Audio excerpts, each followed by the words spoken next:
Baik, bismillahirrahmanirrahim. Assalamualaikum warahmatullahi wabarakatuh. Perkenalkan, kami dari kelompok 2 dengan anggota dari saya sendiri, Hilal Haidar Alimin dengan NIM A11 2020 12485. Dan saya Slameddin Nur Rahman dengan NIM A11 2021 13261. Nama saya Fadiar Sahilmi Dananto dengan NIM A11 2021 13730.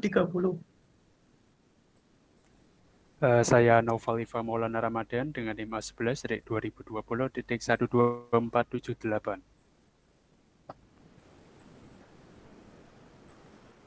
Baik, di sini kami akan mempresentasikan hasil kerja dari kelompok kami, yaitu membuat algoritma klasifikasi. Di sini kami menggunakan algoritma klasifikasi naive Bayes untuk mengklasifikasikan pasien diabetes. Maka dari itu akan dijelaskan terlebih dahulu dataset yang kami gunakan oleh Mas Slamet Huda. Oke, baik, terima kasih atas tempatnya waktunya. Nah, dari project data mining kita kali ini, kita menggunakan dataset diabetes yang dikumpulkan atau diambil dari Kaggle, di mana dataset ini adalah dataset yang dataset yang berasal dari Institut Nasional Diabetes, Pencernaan, dan Penyakit Ginjal.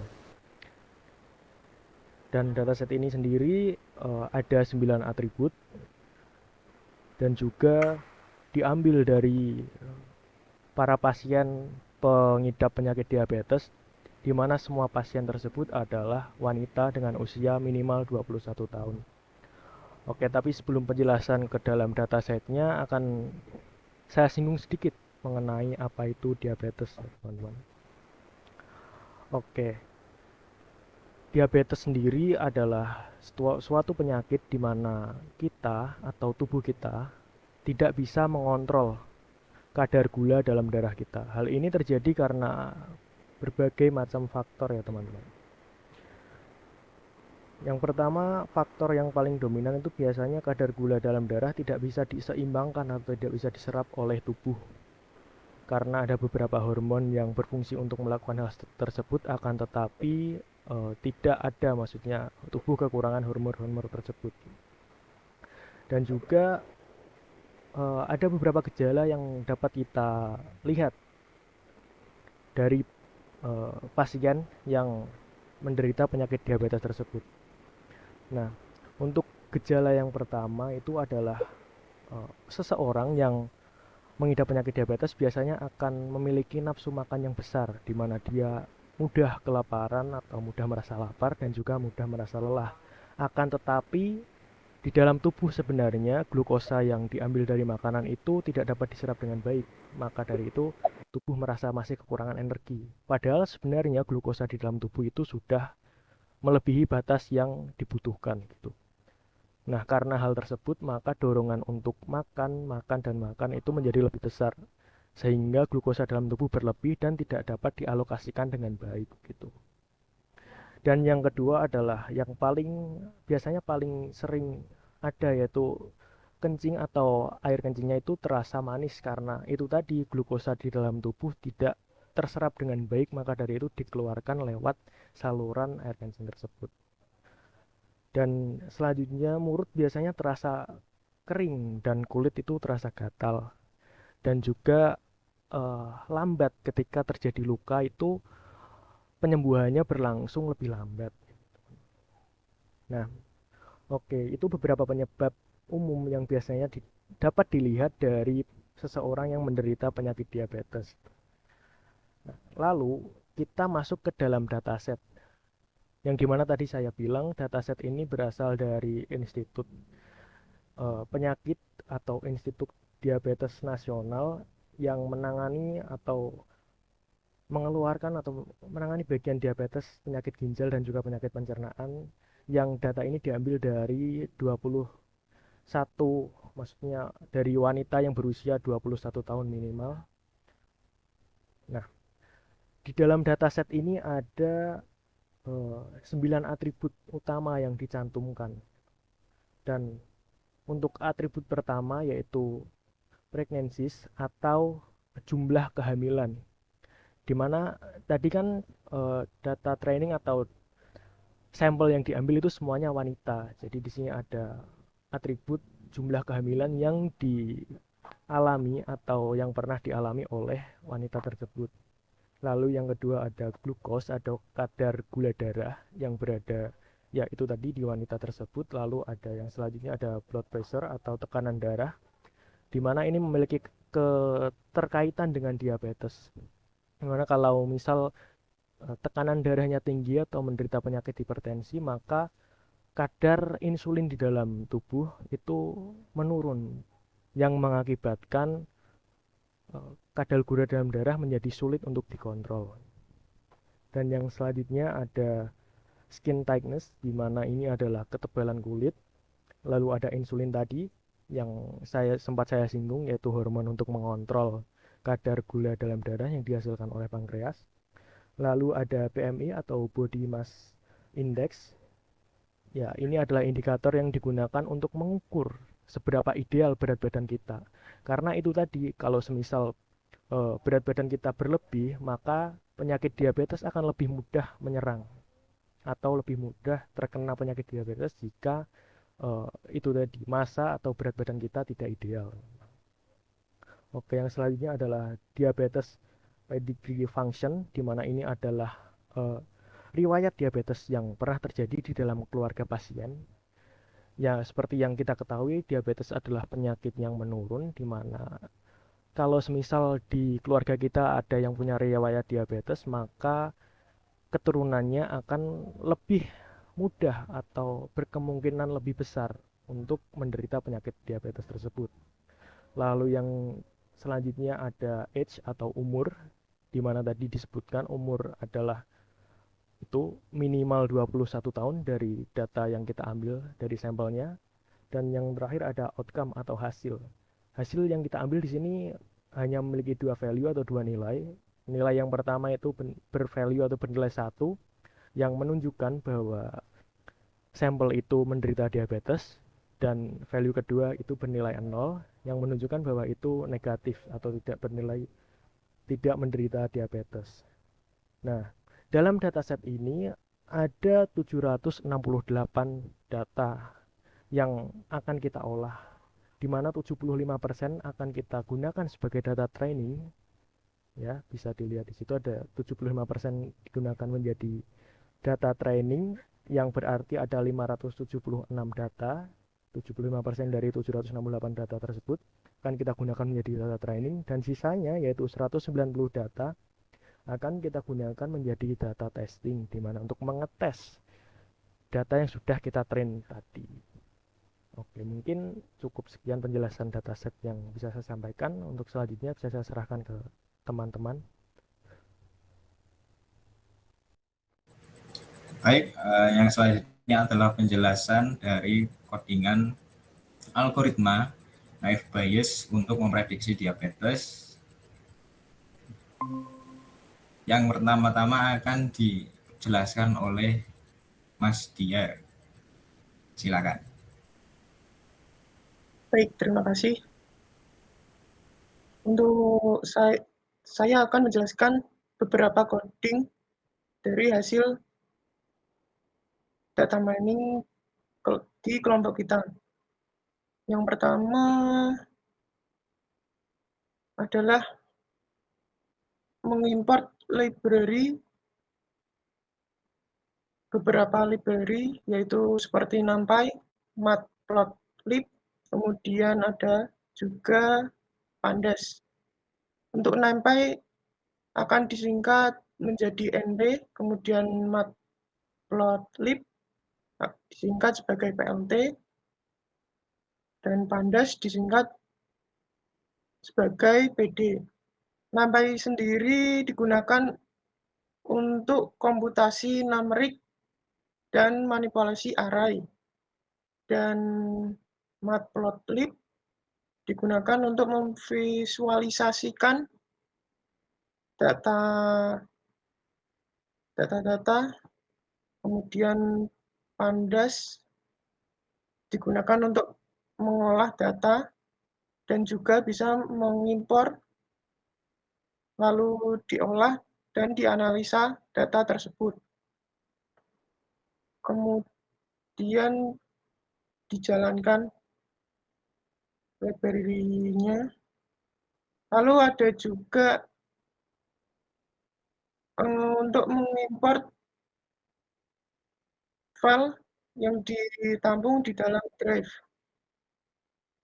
Contohnya adalah dataset tersebut, yaitu menggunakan library Panda, kemudian dibaca menggunakan CSF, read CSF. Kemudian ada variable X, yaitu sebuah dataset yang digunakan untuk mengambil semua baris dan kolom kecuali indeks yang terakhir. Kemudian ada variabel Y, yaitu dataset yang mengambil semua baris dan kolom terakhir saja. Kemudian di print untuk mengetahui jumlah dataset menggunakan len, kemudian dalam kurung dataset, yaitu jumlah datasetnya adalah 768.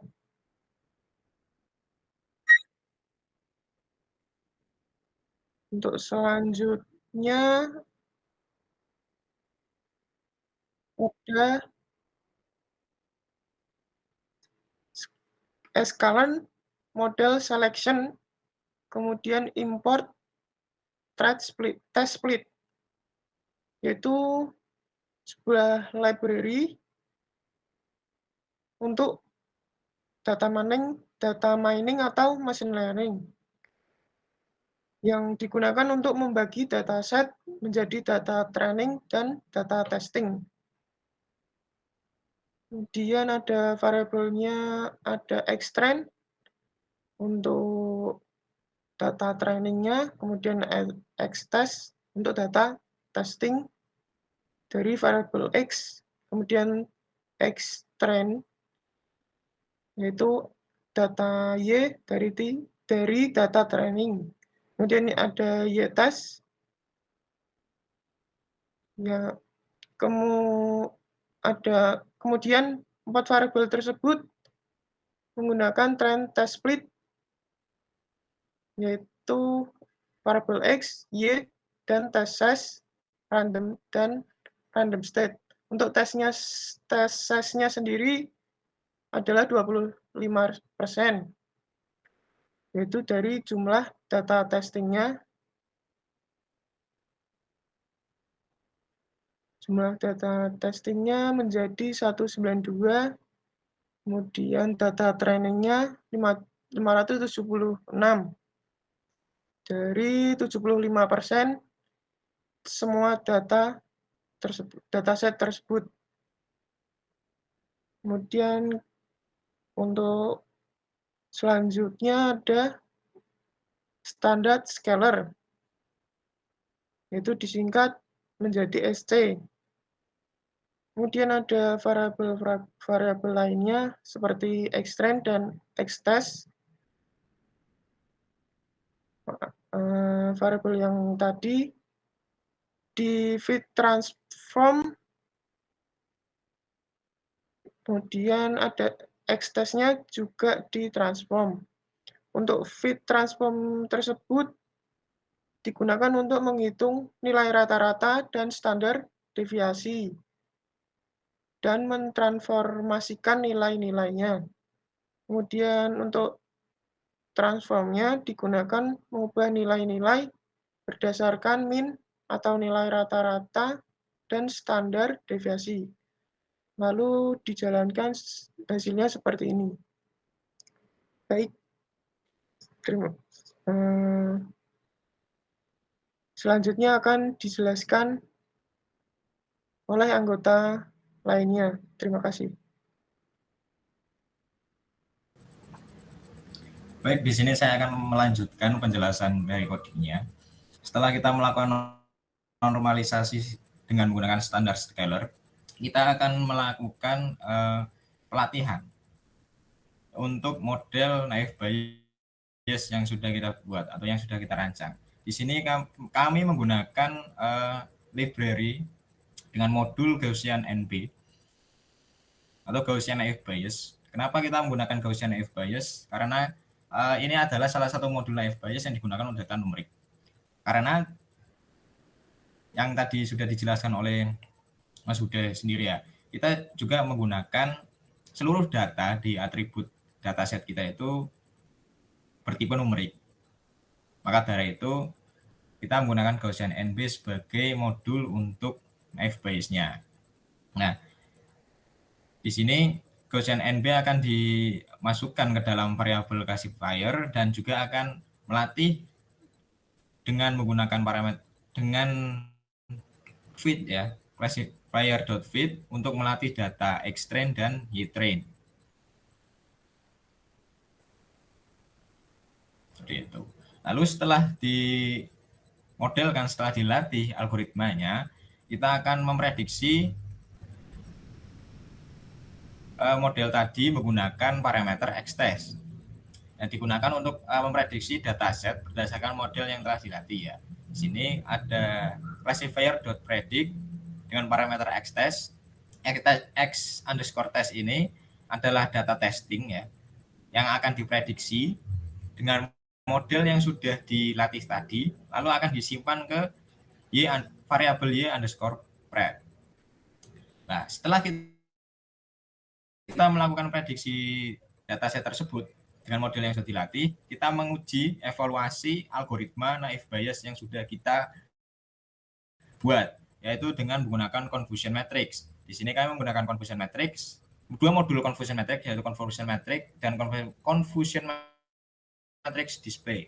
Di sini kami menggunakan dua modul ini agar confusion matrixnya itu dapat ditampilkan atau divisualisasikan dengan gambar dan warna agar lebih mudah untuk dipahami. Di sini kami juga menggunakan variabel confusion underscore matrix untuk parameter y-test dan y-prediksinya. Lalu untuk confusion matrix display-nya sendiri itu memiliki parameter confusion matrix dari ini ya, yang tadi. Lalu untuk display labelnya, label yang akan ditampilkan adalah 0 dan 1 berdasarkan outcome yang kita punya atau hasil outcome yang ada di dataset. Lalu dia akan menampilkan confusion matrix-nya. Jika dijalankan akan menghasilkan hasil yang seperti ini. Didapatkan 114 data yang bernilai true positif. Lalu 16 data yang bernilai false positif. Lalu ada 29 data false negatif. Yang terakhir adalah 33 data dengan nilai true negatif. Di sini dari true positif sendiri memiliki arti yaitu model secara benar memprediksi sampel yang berlabel positif, dan yang true negatif, model secara benar memprediksi sampel yang negatif. Yang false positif, model secara salah memprediksi sampel yang harusnya negatif, tetapi labelnya itu positif. Lalu yang false negatif, model secara salah memprediksi sampel yang labelnya negatif seharusnya positif.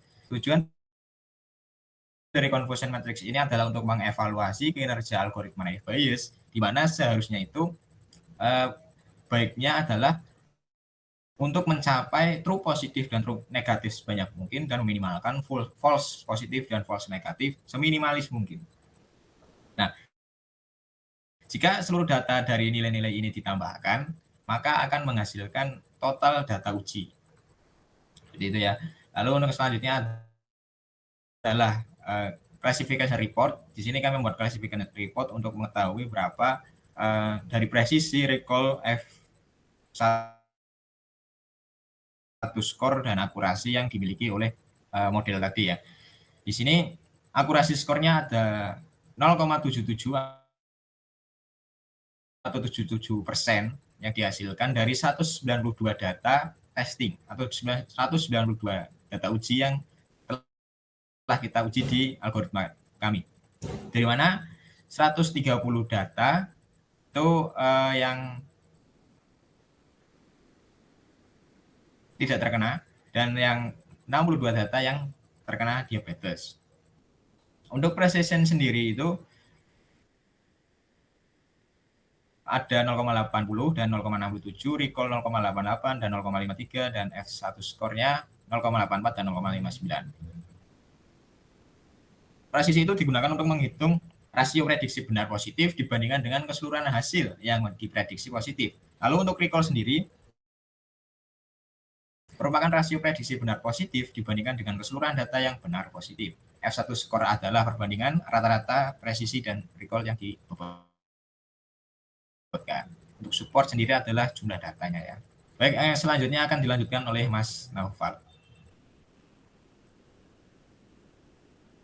Oke, selanjutnya kita akan mencoba memprediksi apakah seseorang terkena diabetes atau tidak berdasarkan variabel-variabel ini. Yang pertama ada pregnancies yang bernilai 5, lalu ada glukos bernilai 116, kemudian ada blood pressure yang bernilai 74, ada skin thickness yang bernilai 0, insulin bernilai 0, BMI yang bernilai 25,6, lalu ada diabetes predictive function yang bernilai 0,201, kemudian ada age yang bernilai 30. Ya, di sini kita menggunakan 8 variabel ya, karena kan satunya outcome yang nanti mau diprediksi. Kemudian ada variabel input sampel yang nanti isinya, yang ini gunanya untuk menampung semua variabel-variabel di atas ini. Nah, lalu kita buat input NP array yang isinya itu ada np.asArray input sample. Lalu ada input NP array reshape yang sama dengan input NP array.reshape. Ya, ini gunanya untuk mengubah bentuk matriksnya ya, gunakan NumPy. Kemudian kita menggunakan standar scalar untuk menormalisasi data agar tidak memiliki penyimpangan atau rentang nilai yang besar. Nah, ini menggunakan fungsi sc.transform ya, yang ditransform itu berarti dari NP array yang sudah di reshape tadi. Kemudian kita print saja std datanya dan bisa dilihat kita sudah memiliki ini nilai normal ya gitu.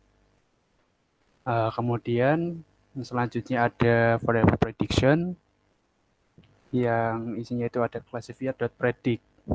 Ya, ini gunanya untuk memprediksi nanti apakah seseorang terkena diabetes atau tidak. Kemudian di bawahnya ada suatu kondisi yang mana jika prediksinya sama dengan 0, maka outcome-nya adalah dia tidak terkena diabetes. Apabila prediction sama dengan 1, maka outcome-nya dia terkena diabetes. Dan apabila tidak keduanya, maka outcome-nya adalah error. Bisa coba dijalankan.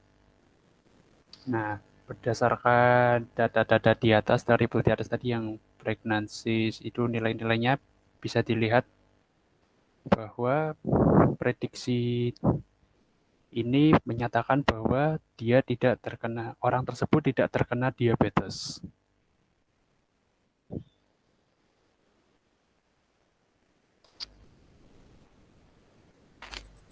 Baik, mungkin itu penjelasan dari kelompok kami. Kurang lebihnya mohon maaf. Terima kasih atas perhatiannya. Sekian dari kami. Wassalamualaikum warahmatullahi wabarakatuh.